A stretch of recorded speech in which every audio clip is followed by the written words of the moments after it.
Selamat datang di channel Ruang Regulasi, tempat santai untuk memahami berbagai aturan ASN dan regulasi instansi pemerintahan dengan cara yang ringan dan mudah dipahami. Tujuan kami, bikin belajar regulasi jadi asik, bukan pusing.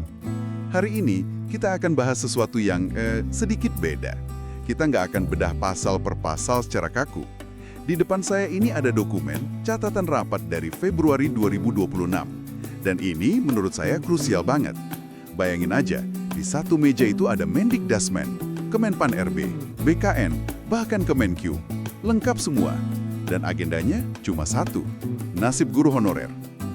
Jujur ya, pas baca ini tuh ada rasa optimis, tapi tipis banget. Lebih banyak deg-degannya. Pertanyaan saya simpel aja sih, kenapa rapat ini kayaknya genting banget? Kenapa sekarang? Nah, pertanyaan Anda itu langsung ke jantung masalahnya. Kenapa sekarang? Jawabannya itu ada di satu pasal yang mungkin selama ini agak terlewat ya, tapi sekarang ini jadi kayak bom waktu. Detiknya makin kenceng. Pasal 66 di Undang-Undang ASN nomor 20 tahun 2023. Pasal itu tegas banget loh.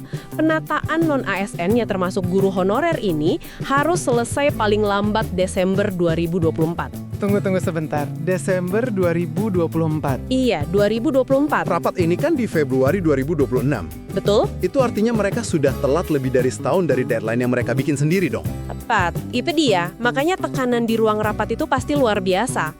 Mereka itu bukan lagi diskusi dengan waktu luang. Mereka itu dikejar sama aturan hukum yang ya bisa dibilang mereka langgar sendiri. Jadi rapat ini bukan lagi soal yuk cari solusi, tapi lebih ke gimana caranya kita keluar dari masalah ini secepatnya. Ini reaktif bukan proaktif. Nah, dari kepanikan itulah muncul satu istilah yang jadi pusat perdebatan di sana, PPPK paruh waktu. Oke, kita berhenti di situ dulu. Istilah ini kan sering banget disebut ya, tapi jujur aja banyak yang belum paham. Termasuk saya. Apa sih sebenarnya PPPK paruh waktu itu? Tolong jelasin pakai bahasa yang paling sederhana deh. Tentu. Gini, secara teknis ya, skema paruh waktu ini artinya seorang guru itu diangkat jadi PPPK. Tapi Ada tapinya. selalu ada tapinya, kan? Tapinya itu jam kerjanya disesuaikan kebutuhan sekolah. Jadi bukan jam kerja penuh. Konsekuensinya, ya gaji dan tunjangannya juga dihitungnya prorata. Proporsional, bukan gaji penuh kayak PPPK purna waktu. Analogi sederhananya gini deh. Anda dapat ID card pegawai, Anda masuk sistem. Tapi Anda itu kayak karyawan kontrak yang dibayar per jam. Punya status, tapi nggak punya rasa aman dan fasilitas penuh. Gitu. Wow. Dengerin definisi teknisnya jujur malah lebih nakutin. Saya langsung kebayang gitu, seorang guru honorer yang sudah ngabdi mungkin 20 tahun di pelosok. Beliau kan mungkin nggak peduli ya sama istilah prorata atau skema fiskal. Yang beliau dengar cuma kata paruh waktu. Seolah-olah pengabdiannya yang total itu sekarang dibalasnya setengah-setengah. Ini bukan cuma soal jam kerja, ini soal martabat kan. Persis. Anda menyentuh jurang pemisah terbesarnya. Di meja rapat di Jakarta, paruh waktu itu kan bahasa birokrasi. Bahasa untuk efisiensi anggaran, solusi teknokratis. Tapi di lapangan, di telinga para guru, paruh waktu itu ya bahasa pengkhianatan terhadap dedikasi mereka. Ini masalah komunikasi dan empati yang fundamental banget. Kalau gitu, kenapa solusi yang bisa dibilang cacat secara empati ini yang malah jadi pilihan utama? Dari catatan rapat itu, apa sih argumen masing-masing kementerian? Kok bisa mentok di opsi ini? Nah, disinilah catatan rapat itu jadi menarik banget. Kita bisa lihat perang kepentingan di satu meja. Pertama Kemenkeu, mereka jelas datang bawa buku kas negara. Argumennya simple. APBN kita nggak akan sanggup kalau harus angkat sisa 500.000 lebih guru honorer jadi PPPK purna waktu serentak. Jadi buat mereka, PPPK paruh waktu ini ya katup pengaman fiskal. Argumen anggaran, klasik. Walaupun sakit, tapi ya bisa dimengerti dari sudut pandang mereka. Terus BKN gimana?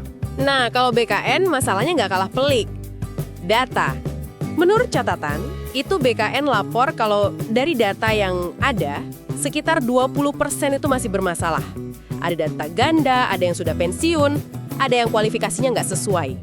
Mereka bilang, uangnya ada pun kami nggak bisa langsung angkat semua.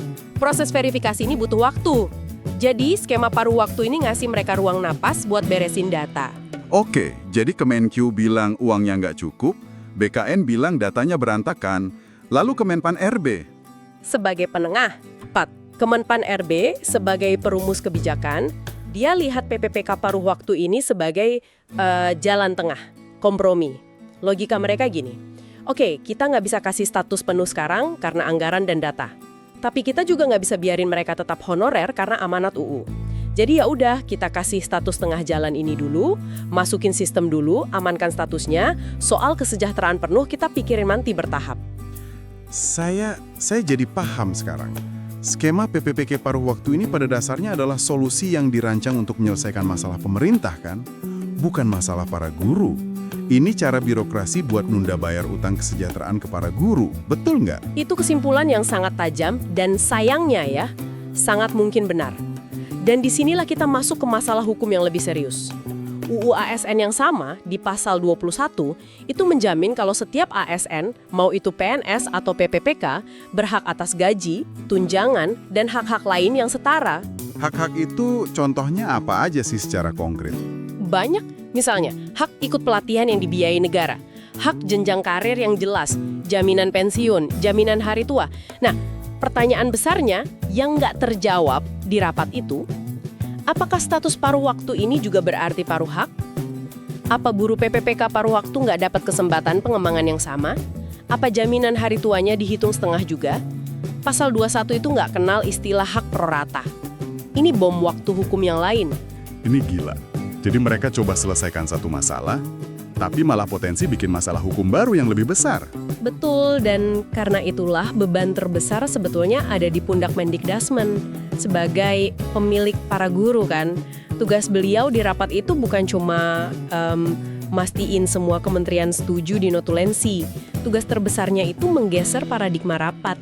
Dari yang tadinya cuma soal sinkronisasi data antar kementerian, data BKN, data Kemenko, data Kemendikbud, menjadi sebuah sinkronisasi hati. Sinkronisasi hati, itu istilah yang dalam sekali. Maksudnya gimana?